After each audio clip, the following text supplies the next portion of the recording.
Makanya apapun permasalahan bangsa ini, percaya Pancasila ini sakti.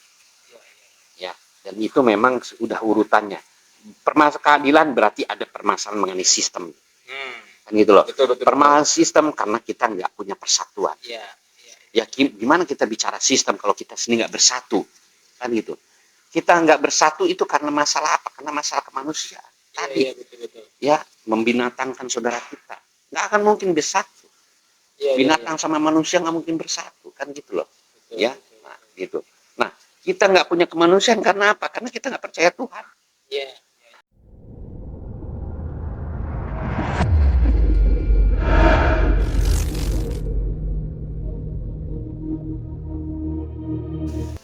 Assalamualaikum warahmatullahi wabarakatuh. Halo guys, masih di episode kedua nih dari Imajinasi Ririk, dan masih kali ini bareng Tata Gibrik. Mungkin nggak tahu besok-besok bareng siapa, kayaknya masih nyaman nih Kang Ririk ngobrol bareng, mengutarakan imajinasinya bareng Tata Gibrik, dan masih asik ngelepus.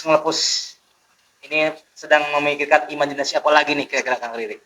Karena kemarin kan cukup banyak juga nih yang banyak komen-komen, wah luar biasa deh. Sampai ada yang komen sampai, wah ini mah bener-bener di luar ekspektasi orang yang nonton gitu. Kalau boleh aku mau ngomong tentang Pancasila. Agak berat apa dengan dibikin? Enggak sih. Enggak, ini sebetulnya kayak apa namanya, hasil kontemplasi aku nih, kenapa kok kita punya Pancasila gitu ya, dan mati-matian kita gitu ya, mempertahankan bagaimana kemudian Pancasila ini bisa menjadi pegangan kita semua gitu, ya. Dan dulu juga kan aku sempat merasa bahwa ini sampai ada P4 apa segala macam kayak gitu, masih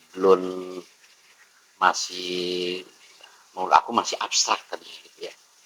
Kenapa kok kita mesti belajar Pancasila, kenapa kita mesti memahami Pancasila segala macam gitu. Nah,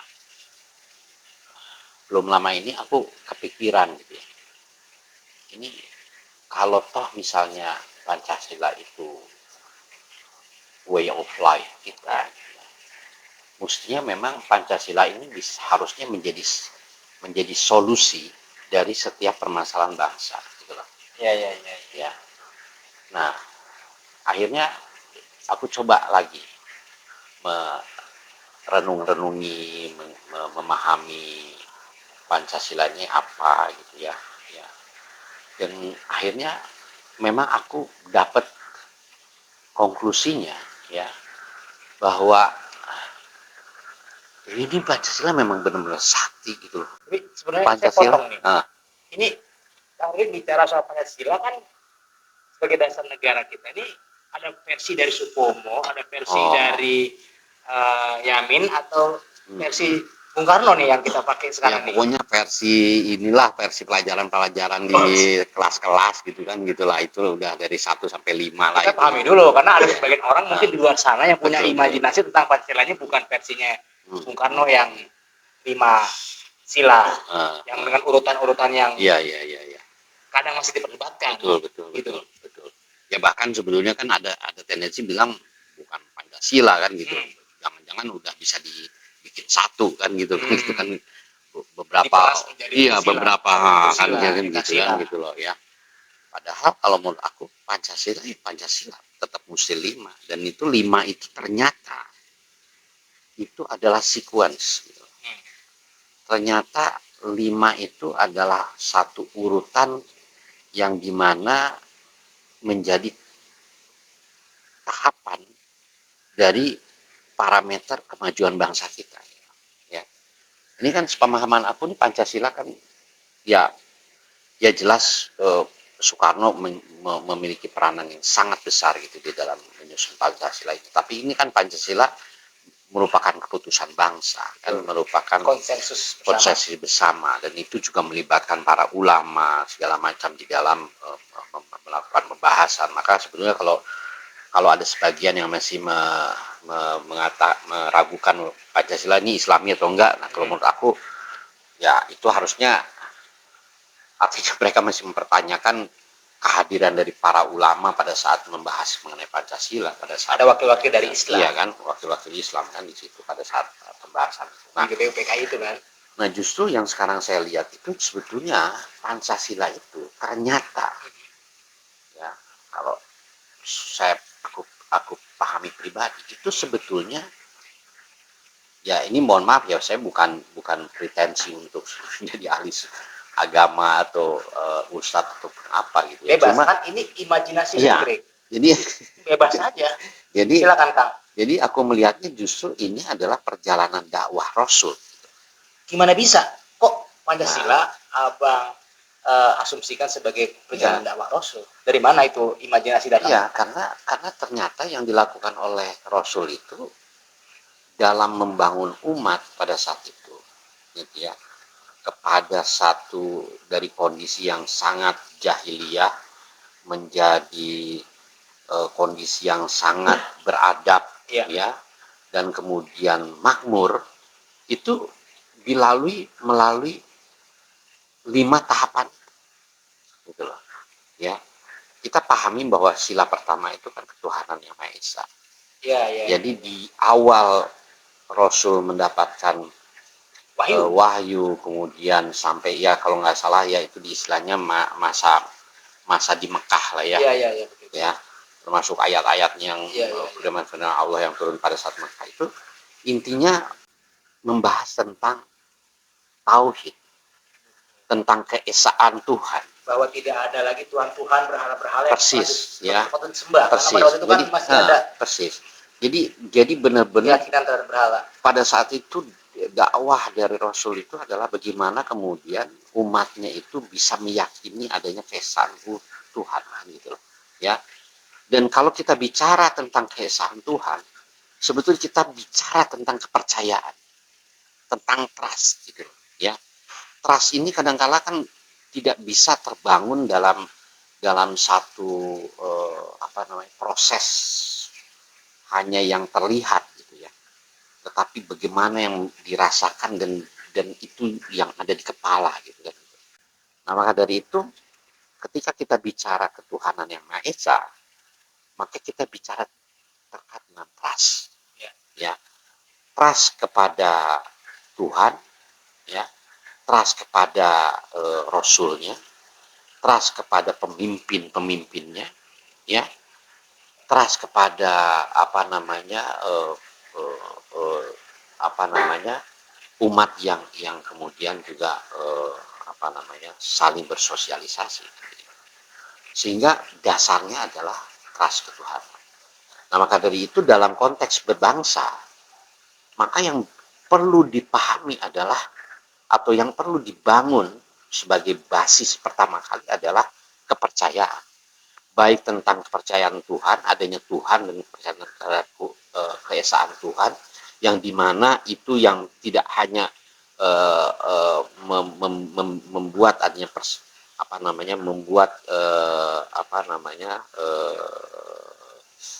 kita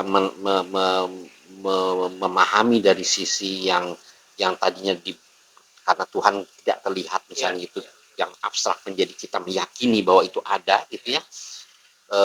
Di satu sisi itu, di sisi lain juga kalau kita meyakini adanya Tuhan, maka ada semacam ketakutan kita untuk berbuat hal yang mungkar, kan gitu, karena kita selalu diawasi Tuhan, ya, Tuhan itu satu, kan gitu. Nah setelah terbangun basis akidahnya, ya, tauhidnya, maka yang dilakukan oleh Rasul pada saat itu adalah berdakwah dari sisi sosial, yaitu kemanusiaan. Apa yang dilakukan? Ya membebaskan para budak, gitu. Ya kan? Equal before the law, semua sama dalam hukum. Jadi bagaimana caranya, ya, setelah kita meyakini sama-sama adanya Tuhan, maka salah satu perintah Tuhan adalah menyayangi umat manusia. Bentuk dari menyayangi umat manusia apa ya? Ya tadi memanusiakan manusia, ya, membebaskan para budak, ya, memelihara yatim piatu, ya, mempersaudarakan segala macam gitu kan gitu. kabilah waktu itu Ya, banyak yang ya itu pokoknya memanusiakan gitu ya. Memanusiakan itu artinya membuat orang itu memiliki kesamaan derajat gitu. Ya, karena sama manusia gitu loh ya. Nah, inilah yang pula kemudian kita mesti pahami bahwa, mohon maaf kalau kita lihat dari konteks sekarang gitu ya, jangan-jangan kita sudah agak kehilangan nilai kemanusiaan itu ya, sila kedua ya. Kenapa? Karena kita bayangkan kita memanggil saudara kita sendiri dengan nama binatang, cebong kampret, kadal kadun, gurun ya kan, artinya apa? Kita tidak memanusiakan saudara kita sendiri bahkan gitu. Iya. Nah, maka dari itu ketika kita tidak memanusiakan saudara kita sendiri, maka mana bisa kita terjadi persatuan. Karena sesuatu yang bersatu itu harus memiliki kesamaan. Iya. Kan gitu loh. Ya nggak mungkin kita bersatu sama binatang, kan kan gitu loh. Ya, sehingga permasalahan yang kita alami selama ini, permasalahan bangsa di mana katanya persatuan kita terancam segala macam karena pembelahan yang terjadi dari intrik-intrik politik segala macam itu, ya, itu mestinya diselesaikan, ya, diselesaikan dengan membenahi rasa kemanusiaan kita, kemanusiaan yang adil dan beradab. Kan ada adabnya kita.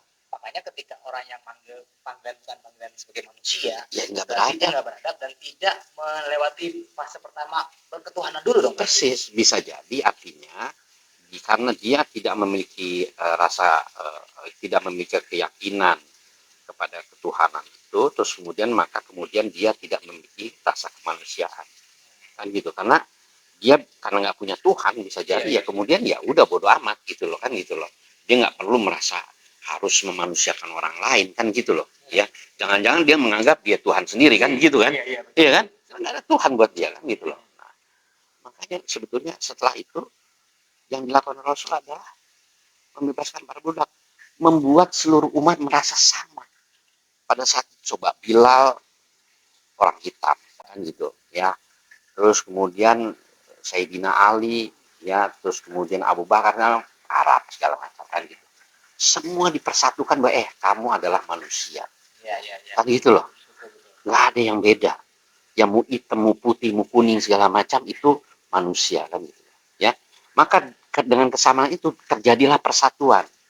Maka ketika persatuannya terganggu, maka kita mesti setback mestinya dengan membenahi kemanusiaan kita, kan gitu loh. Kita mesti lebih beradab, kita mestinya kita komitmen kalau kita mau bersatu. Ayo kita mulai hari ini nggak boleh kita panggil saudara kita dengan kadun, dengan apa namanya cebong, dengan kampret, nggak boleh gitu loh. Kalau kita mau bersatu lagi, ya, hilangkan panggilan yang tidak manusiawi itu, hilangkan panggilan tidak beradab itu, kan gitu. Nah, setelah kita bersatu, umat ini bersatu, maka barulah kita bisa bicara sistem pemerintahan. Karena apa? Sudah ada trust, sudah saling merasa bersama, kita sudah bersatu. Ayo kita bicara aturan bernegara, gitu loh. Iya, mari kita bicara tentang sistem, kan gitu loh. Sistem hukum lah, sistem ketatanegaraan lah, kan gitu. Ya, maka muncullah sila keempat, ya kan? Nah, sila keempat itu kan sebetulnya sistem hukum, sistem tata negara, administrasi negara yang memang mestinya bersandar kepada perwakilan, kan gitu, kebijaksanaan, kan begitu. Harus bijak, harus. Kalau nggak salah, saya lupa. Jadi harus dari pertama ya. Iya. Kerakyatan yang dipimpin oleh hikmat dan kebijaksanaan dan perwakilan, ya, dengan hikmat. Ya, hikmat itu artinya sesuatu yang sudah dipahami, ya dipahami dan ya kita sering kali bilang ayo kita ambil hikmahnya, kan itu hikmat, ya, pelajaran yang kita dari pengalaman sejarah, ayo kita bikin sistem itu, kan ya. Kebijaksanaan, ya kita mesti bijak lah, ya ada yang tinggal di desa, ada yang tinggal di kota, ada yang hitam, ada yang putih, kita mesti bijak melihat dalam membuat sistem itu. Dan yang ketiga adalah perwakilan. Jadi sebetulnya yang dikehendaki oleh Pancasila itu perwakilan. Jangan-jangan pemilihan langsung nggak sesuai dengan asas perwakilan. Sudah diwakili oleh anggota-anggota dewan yang mewakili suara-suara rakyat ini. Ya, ya, Contohnya, persis. Nah, cuma masalahnya ya seringkali ya karena kemudian kita juga memiliki kondisi asimetris informasi, ya jangan-jangan kita dalam memilih itu hanya berdasarkan pencitraan. Karena kita nggak tahu citranya bagus, karena informasi yang nggak lengkap, kita nggak tahu busuknya gitu loh, kan gitu loh. Jadi jangan-jangan perwakilan itu maksudnya ya orang-orang yang dianggap sebagai orang yang bijak, yang sudah terbukti bijak di kampungnya misalkan, itulah. Nah, kelompok-kelompok itulah yang kemudian memilih pemimpin yang baik, kan gitu loh. Jadi ya sama seperti pada saat zaman Rasulullah dan kemudian setelah zaman Khalifah, kan gitu loh. Sebetulnya perwakilan gitu loh. Itu karena nggak semua orang harus dipimpin kan, ya, jadi harus diwakili. Nggak semua orang punya informasi yang sama, itu aja dulu, kan gitu. Sehingga ketika dia memilih, ya dia mestinya memiliki informasi yang lengkap terkait dengan calon misalnya yang dipilihnya, kan seperti itu. Nah makanya tapi itu kan bagian dari apa namanya sistem politik ya. Cuma intinya sebetulnya sila keempat itu adalah langkah untuk membuat sistem kebangsaan, sistem kenegaraan yang baik. Ya, untuk apa? Ya, ujungnya untuk keadilan sosial bagi seluruh rakyat Indonesia. Jadi kalau misalnya ada orang yang langsung berteriak-teriak menuju keadilan sosial atau melewati empat itu, ya sebelumnya itu agak sulit menurut imajinasi Kang Rikrik. Betul, ini akan hanya menghasilkan chaos. Dasarnya sudah dibuktikan oleh perjalanan dakwahnya Nabi tadi kan. Persis. Jadi sekarang ginilah, ini kan sekali kita dulu tuh ya ada sekelompok orang bilang, waduh 10 tahun kita puasa kan gitu, inilah keadilan kan. Main keras bos, main keras. Itu keadilan, itu balas dendam sebenarnya. Nah itu balas dendam kan, bukan keadilan. Nah keadilan itu harus melewati itu, kita mesti punya ketakutan kepada Tuhan untuk tidak berbuat salah karena ada Tuhan Esa, ya ada trust di antara kita gitu ya. Terus kemudian kita punya semangat kemanusiaan, ya memanusiakan semuanya, nggak ada yang membinatangkan orang saudara kita sendiri. Setelah itu kita bersatu, setelah bersatu kita bisa bikin sistem supaya segala sesuatunya itu jadi rapi dan terukur supaya gitu kan gitu. Iya kan gitu. Masing-masing udah tahu, udah tahu juga sistemnya. Segala macam kan, sistem keuangan, sistem pendidikan, apa semua sistem kita bicara di situ, di sila keempat. Nah, setelah itu baru kita bicara keadilan. Setelah ukurannya, sistemnya jelas. Kan nggak mungkin misalnya tiba-tiba misalnya gitu ya, ada bantuan misalnya gitu kan gitu ya, yang satu dapat sekian karena dia jago, karena nggak jelas parameternya. Nah makanya mesti di sila keempat itu dibuatlah parameter untuk kita bicara keadilan sosial gitu loh. Jadi keadilan sosial itu atau ujungnya adalah baldatun toibun warubun kofur ya, itu setelah melewati 4 fase. Makanya akhirnya Rasul umat itu lagi moncer-moncer, udah kaya, udah beradab kan gitu. Dan dia tidak khawatir meninggalkan karena setelah beliau mangkat atau wafat kan sudah ada sistem yang membuat keterwakilan khalifah itu yang karena sudah lengkap tuh dakwahnya 5 tahapnya itu. Nah, alhamdulillah founding fathers kita bisa membuat ekstrak dari perjalanan Rasul itu menjadi 5 sila dalam Pancasila. Makanya apapun permasalahan bangsa ini, percaya Pancasila ini sakti. Ya, dan itu memang sudah urutannya. Permasalahan keadilan berarti ada permasalahan mengenai sistem. Kan gitu loh. Betul. Permasalahan sistem karena kita nggak punya persatuan. Ya gimana kita bicara sistem kalau kita sendiri nggak bersatu? Kan gitu. Kita nggak bersatu itu karena masalah apa? Karena masalah kemanusiaan. tadi, betul. ya, membinatangkan saudara kita. Nggak akan mungkin bersatu. Iya, Binatang sama manusia nggak mungkin bersatu, kan gitu loh. betul, Ya, betul. nah, gitu. Nah, kita nggak punya kemanusiaan karena apa? Karena kita nggak percaya Tuhan. Iya. Udah Jadi, selesai kan? tapi kalau bicara soal 5 hal tadi, berarti mirip sama programmer ya flowchart itu kan, kalau ada garis koordinasi ada 1, 2, 3 tuh tidak bisa langsung lompat ke, Nggak bisa. bisa ada flowchartnya Nggak yang bisa. segi apa 7 sangkar yang iya atau tidak. Kalau persis. dia berketuhanan pasti dia akan berkemanusiaan. Betul. Itu tahapan. Makanya sequel, makanya nggak bisa kemudian tiba-tiba ada versi yang lain, misalnya ketuhanan jadi di bawah, misalnya nggak bisa. Syaratnya itu Untuk pasti tertolak tuh kayak gitu. Iya, jadi artinya nggak akan mungkin menjadi solusi permasalahan bangsa yang terintegrasi dan komprehensif kalau tidak melewati 5 tahap itu secara sequence, gitu, secara berurutan. Wah, luar biasa guys. Ini imajinasi Rick yang baru kali ini saya temukan di sini di obrolan di rumah beliau nih yang asri, yang mungkin teman-teman sambil nanti mampir ke rumahnya Kang Rick ya, sambil menikmati ini. Ini jagung ini khas dari Pulau Madura nih, makanan yang pokok. Tapi masih layak nggak dibilang jagung makanan pokok kalau kita bicara soal sistem bernegara kita yang dari awal 1, 2, 3 itu sudah kita bahas bersama tadi. Ya. Soal jagung nih, imajinasi Rick itu seperti apa? Ya, kalau ke semua makan nasi, ya nggak ada orang punya imajinasi. Sesuatu yang diseragamkan itu membuat imajinasi kita hancur. Gitu. Jadi nggak boleh kita ada seragam. Itu mestinya gitu ya. Kalau kita mau, makanya sekarang di situasi yang sekarang ya alhamdulillah kita masih bisa berimajinasi. Makanya berimajinasi lah sampai kalau jangan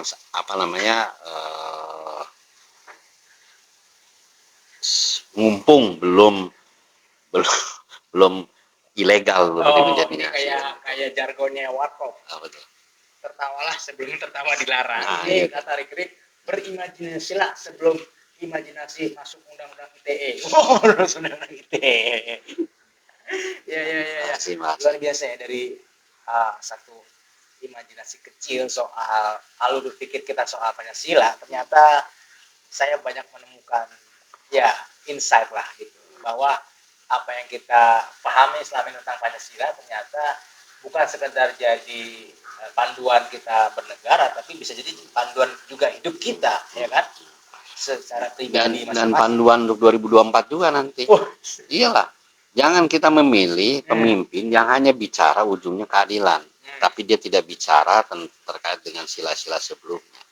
Bahaya karena yang terjadi kalau ada pemimpin yang hanya jargonnya adalah mari kita rebut keadilan, itu nanti akan keadilan. Nah, itu karena ujungnya nanti itu akan ada pemaksaan konsep keadilan menurut mereka yang berkuasa gitu loh. Jadi ingat 2024 pilih orang yang kalau menurut saya bicara tentang persatuan. Percepatan pembangunan. Ya, persatuan. Ya, karena apa? Karena kita sudah menghilangkan ya anasir-anasir yang merusak kemanusiaan. Karena memang PR kita tuh di tahun 2020 ini adalah mereduksi sisa-sisa racun-racun toksik ketika Pilpres 2019 yang sangat ketat, bahkan sebelumnya ada Pilkada DKI 2017. Persis. Itu terus mengakumulasi. Kalau tidak ada imajinasi Rick yang ngerem itu, bisa jadi akan terjadi chaos mungkin. Ya, makanya.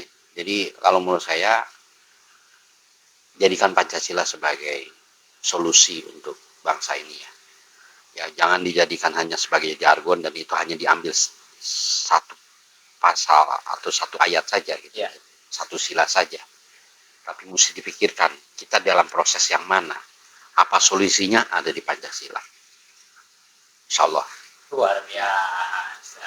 Okay. Guys, itu tadi imajinasi Rick soal Pancasila dan mudah-mudahan menjadi inspirasi buat teman-teman. Tapi sekali lagi, ini hanya imajinasi Rick. Semakin dalam Anda menyelami imajinasi Rick, semakin Anda lupa daratan. Jadi kami tidak akan tanggung. Kita tagih break. Dan juga Kang Riri Kristiana pamit undur diri. Jangan lupa untuk follow, like, dan subscribe di Imajinasi Riri. Assalamualaikum warahmatullahi wabarakatuh.